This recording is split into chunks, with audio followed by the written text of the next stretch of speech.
This is Relatively Prime. Research in the mathematical domain. I am Samuel Hansen.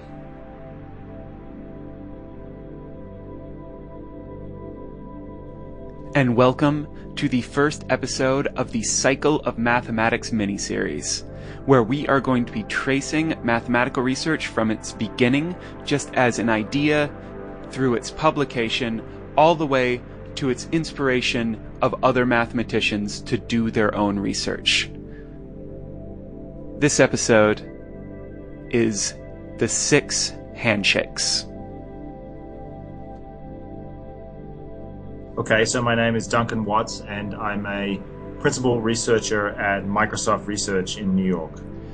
Then, if you could say the name of the paper that I'm talking to you about today. The name of the paper is Collective Dynamics of Small World Networks by myself and Stephen Strogatz, published in Nature in 1998. Right, so I was a graduate student at Cornell University in the Department of Theoretical and Applied Mechanics back in the mid-1990s. I had already been there for 1 year, and I'd been working on problems in the area of what was then called chaos theory. I was sort of having a bit of a crisis of confidence at the time. This guy showed up who was an excellent teacher and seemed like somebody that I could Steve Strogatz, who had just started there as a young faculty member. And so I started talking to him about being his graduate student. Steve and I started working on some problems to do with the synchronization of populations of crickets. And while I was working on it, I had a conversation with my dad on the phone one night, and he said, have you ever heard of this idea that everybody in the world is connected to the President of the United States by just 6 handshakes? I hadn't heard of that. And I wondered, if it were true, could you prove that it was true? If it were true for social networks, is it true for other kinds of networks of crickets synchronizing, financial networks of disease? There was a math problem in there somewhere. I spent a lot of my time in the fall of 1995, instead of working on what was supposed to be my dissertation project, I was sort of noodling over this idea that I was putting together in my head. And eventually I thought, I really should tell Steve about this. I was a graduate student, and I was a little nervous about telling anybody this idea that I had, because I thought it's probably stupid, it's probably wrong, someone else has done it. It was a really interesting moment where, I sort of went into his office and started sort of pitching this vision that I had for, networks and dynamics and the small world problem. Well, I didn't know it was called the small world problem back then, but that's what we were talking about. And, I really thought he was just going to say something sort of condescending and dismissive and tell me to get back to my work. But he listened, and he said, that sounds really interesting, and I don't know what it's called, and I don't know what branch of mathematics it is really. It's probably something to do with graph theory, but I don't really know anything about graph theory. But it's not really just graph theory. It's also about dynamical systems, but it's an idea that's sort of new to dynamical systems. So, I'm not really confident that I could advise you in this project, and it's not really clear what we could figure out. And if we could figure something out, it's not really clear where we'd be able to publish it. And it's not really, it's probably not something that you should do if you're interested in having an academic career. So if you want to, be a professor of mathematics somewhere, you should probably stick with, mathematical biology, which is what you're working on now. But if you tell me that you don't care about that and you just want to do what you want to do, I'll let you work on it for a semester, and we'll see how it goes. I went home over the Christmas break to Australia and told my parents that I was doing this, and then I came back really sort of energized in January, and we started working on this problem. It was really an incredibly fun intellectual adventure, and sure enough, by the end of the spring semester, I had made enough progress that we thought we could continue. And so I stuck with it, and I ended up writing my dissertation on the structure and dynamics of small world networks. The first paper that came out of that work was this paper that was published in Nature.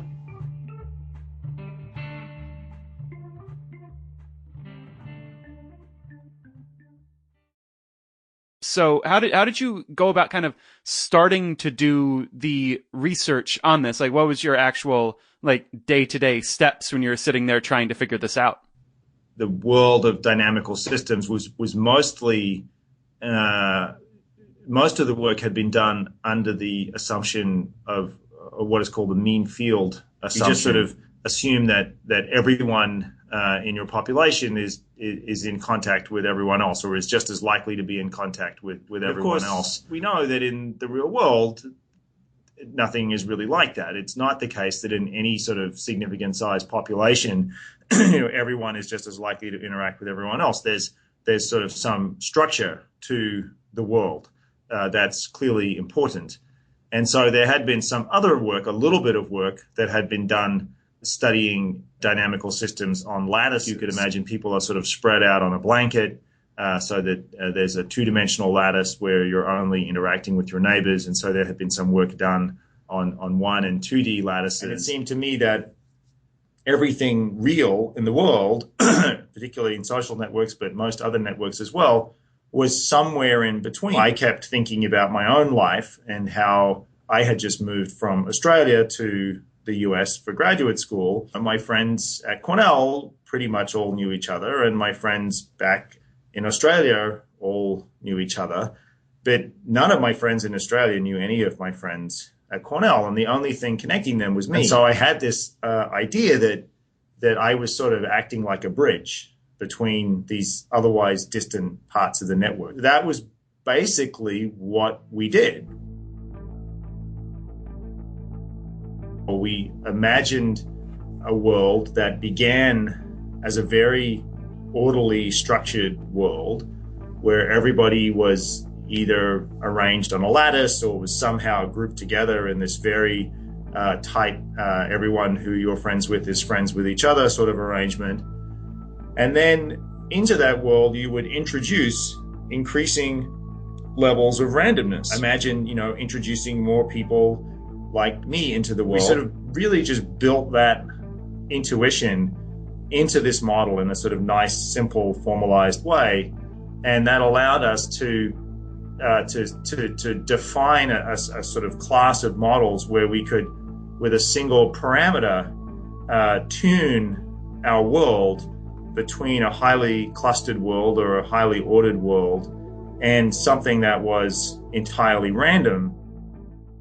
There were two metrics, clustering coefficient, average path length, that we were using as yardsticks to describe these networks that we were creating. Clustering coefficient, the average probability that two of your friends will be friends with each other. In a highly clustered world, that gets very close to 1, where everybody who you're friends with is friends with each other.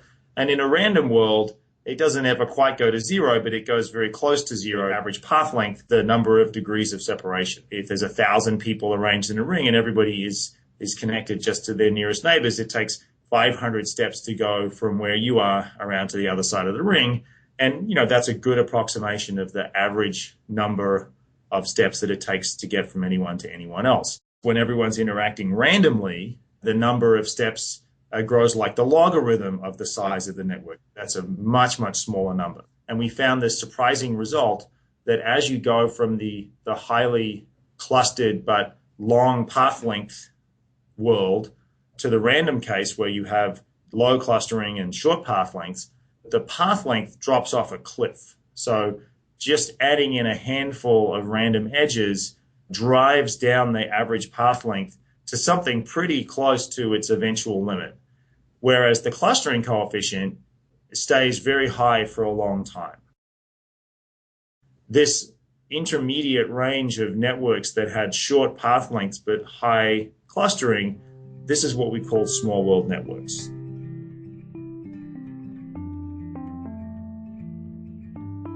All sorts of networks could potentially have this property, and they don't have to be social networks anymore because there's nothing about sort of social relationships in the way that we have defined these models. Power grids could be like this. Neuronal networks could be like genomic networks. All sorts of networks could potentially have this property. We should go and look.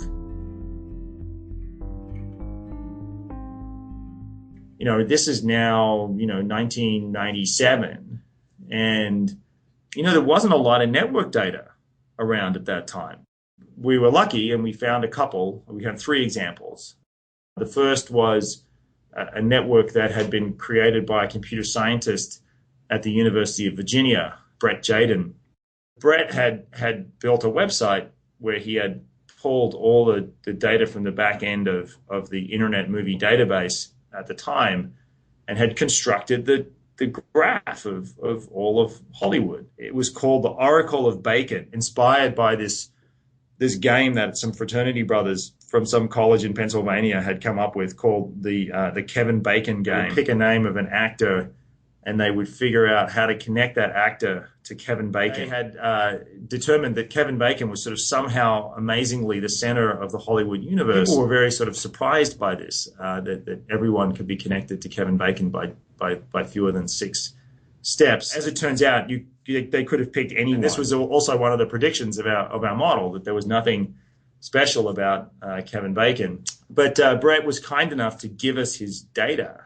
He gave us his whole network, and we were able to compute the clustering coefficient and the path length. And sure enough, we got exactly the result that we had been expecting from our model, that the clustering coefficient was really high and the path length was really short. And not just for Kevin Bacon, but for everyone to everyone. So we were really encouraged by this. We thought this was a big confirmation of our ideas, but we thought we should be more bold. We should look for other kinds of networks that are not even close to social networks, that don't even have people in them. We were talking to some colleagues of ours in the Department of Electrical Engineering, Jim Thorpe and Coney Bay, and they were working on the power grid. So we just said, listen, do you happen to have that network? And they said, yeah, we've got it, and so they sent it over and on some floppy disks. Totally different network to the Kevin Bacon game. Instead of a couple of 100,000 movie actors connected by movies, you have power stations connected by high voltage transmission cables. I mean, it couldn't be more different. And yet it still had these same 2 properties, that the clustering coefficient was a lot higher than you would expect from a random graph, but the path length was about the same. So this really was very exciting, and we thought, okay, we're onto something here. But we really wanted something from biology. Steve recalled that there's this worm called C. elegans, which was identified by Sidney Brenner at Cambridge University back in the 1960s as a model organism. And in the 1980s, Brenner and a couple of his collaborators published this monumental work where they systematically sliced up a bunch of these worms and took electron microscope photos of the slices and then reconstructed from these slices the wiring diagram of the C. elegans nervous system. It took them like 20 years to do this, and they published this 300-plus page paper.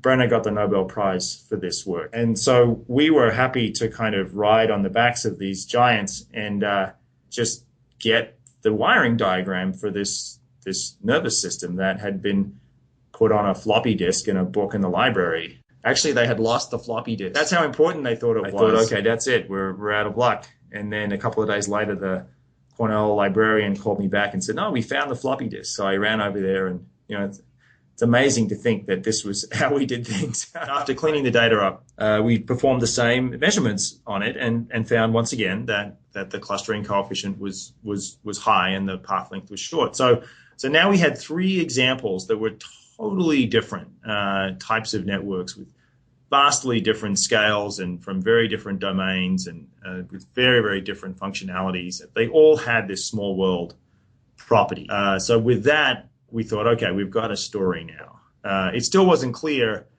how we would tell a story or who would believe it or what where to publish it. Is that kind of why you ended up going for Nature? Nature was Steve's idea. I would read journals, of course, but I never really thought about why people had published their paper in one journal versus another. So, he said, let's send it to Nature. And I said, okay, whatever you want, you're the boss. But it was still a big, big stretch, because even though Nature publishes papers across different disciplines, each paper itself fits within a discipline.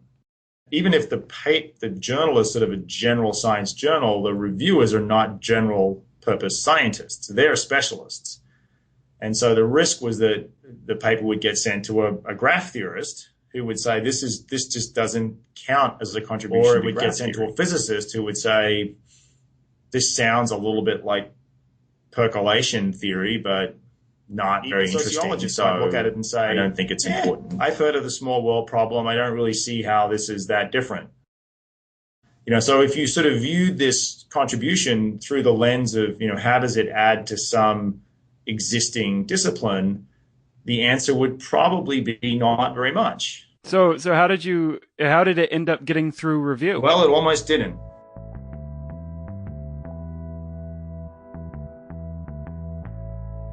We sent it off, and then, we hadn't heard from them for a couple of months, and I was thinking, this isn't looking very good, and I was getting very discouraged and was actually thinking about quitting. I was a postdoc at Columbia at that point, and I was just getting kind of discouraged by the whole thing. I thought, maybe I should just go work in finance. I was actually standing at the fax machine with my CV, and I was going to send it to a hedge fund, and I noticed a typo in my CV, and I thought, I'm tired. I'll fix it tomorrow.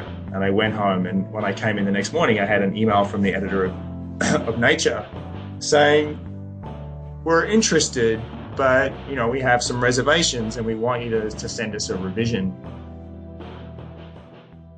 What had happened is that they had sent it to two reviewers, and one of them, who turned out to be Jim Collins at Boston University, he had really liked it, but he had a lot of questions and constructive criticism. And then the second reviewer had obviously not liked it at all, but had written one of the shortest reviews I've ever read. He said, I have no idea what this paper is about, but it shouldn't be published in Nature. And so this was obviously a very negative review, and very easily they could have rejected it on those grounds. Certainly, if the reviewer number two had written a few more sentences about why he thought it was such a bad paper, we would have been rejected. But he didn't. And so the editor, in her wisdom, decided that she didn't have enough information, and so she sent it to a third reviewer. And he loved it. That was what got us back on track. I told Steve what had happened. He was on sabbatical down at the NIH down in Maryland. And so the next day I hopped on a train and went down to Maryland and spent the week down there. And we banged out a revision. Jim Collins, one of his main recommendations was that he said, you need a figure, you need a diagram, you need a picture explaining your algorithm, because I don't really follow what you're doing. He had just described it in words. I thought it was totally obvious. There was no need for it. I couldn't understand why did this guy need a picture? I'd already told him what it was doing. But it was the best suggestion that anyone has ever made to me in my entire career, because that picture, the figure one from that Nature paper, is far and away the most reproduced figure from anything I've ever published. It's the thing that is, and I remember making that figure on Adobe Illustrator, sitting there sort of complaining about all these bloody arcs that I had to draw on this thing because this one reviewer couldn't understand what I was talking about. So we sent the revision back in, and it pretty much was smooth sailing from that point on. And then just the most remarkable thing. So I'm gonna read the final paragraph of the paper. We hope that our work will stimulate further study of small world networks. Their distinctive combination of high clustering with short characteristic path length cannot be captured by traditional approximations such as those based on regular lattices or random graphs. Although small world architecture has not received much attention, we suggest that it will probably turn out to be widespread in biological, social, and man-made systems, often with important dynamical consequences. That paragraph to me, being able to look at with a bit of hindsight, seems to be rather prescient. Did you kind of have any sort of expectation of what sort of would happen with network science after you had published this paper? No. No, I mean, I think I was always ambitious. I think I always wanted to have big ideas. When I was daydreaming about it, I would imagine having made some big contribution to science. But I think in the light of day, if you'd asked me, what do you think the reaction to this paper is going to be? I probably wouldn't have thought it would be, it wouldn't have been anything like what it actually was. I was actually in Spain at the time when it came out. I was at a conference near Barcelona, and Steve had warned me when I was on my way over there. He said, "Listen, Nature is giving this a bit of attention in their press release, and so you might want to take a calling card with you because this is 1998." So I took one of these prepaid calling cards that you could use to call from a payphone, and all of a sudden I was getting emails from the New York Times and Science News and New Scientist and all these publications that I've been reading for years. And I'm driving around the countryside of Catalonia with a couple of my friends who are at the conference with me, and I would have to stop every couple of hours and go to a payphone and talk to some journalist about this paper. And they would sort of sit there by the side of the road wondering when I was going to be done. And I'm in some post office in a small town, and this woman is yelling at me in Catalonian, which I couldn't understand a word of, while I'm trying to do an interview with somebody it just really blew my mind. I just was 27 years old, and as my dad put it, he said, it's all going to be downhill from here. And I thought that was an incredibly cynical thing to say, but it's certainly the most attention that I've ever gotten for anything that I've done. It still took a few years for, network science to become a thing. Academia is a pretty conservative institution. It takes time to move. There weren't any real jobs for there weren't any jobs for network scientists back then. There wasn't even a word for it. So I was still doing my postdoc at Columbia, but even with all the interest that the paper was generating, there was no money to continue my postdoc. I had to leave, and the only place I could get a job was at the Santa Fe Institute. I did not want to move to Santa Fe, but it was the only job I had, so I went there, and the institute's great, and I still sort of feel like I'm part of the family there. I was pretty unhappy about living in New Mexico. I really wanted to live in New York. I got another postdoc with an old friend of Steve's, professor at MIT in the business school. So I did that for a year. So I did 3 postdocs in 3 years, which is not something I recommend to anybody. And then I was able to get back to Columbia, which is really where I wanted to be. But this time in the sociology, I really had to learn a whole new discipline. I found myself at the age of 29 teaching classes in sociology, and I'd never taken a class in sociology in my whole life. So I spent sort of several years at Columbia, almost like doing a second PhD. The other thing that was happening was that we were sort of going through the beginnings of this Web 2.0 revolution. That's when we really start to see all of this data getting generated. And so we were pretty early on in using the web as a tool to do social science. And it became increasingly apparent to me that sociology, whether it wanted to or not, was becoming a computational field. And that was very difficult to adapt to from within a sociology department, even one that was sort of relatively open-minded like Columbia's. And so that was what really kind of pushed me to leave. and go to Yahoo research. So I spent about 4.5 years doing that at Yahoo, and then about 3 years ago, many of us moved over to Microsoft Research, which is where we are today. You're right that last paragraph does sound prescient, but there might be a different reason for that, which is that network science evolved the way it did because people read that last paragraph. I think we did think hard about the possible implications, and I think that some of that is reflected in what's happened since. But I also think that the existence of that paper kind of set things off on a particular track that we're still plowing.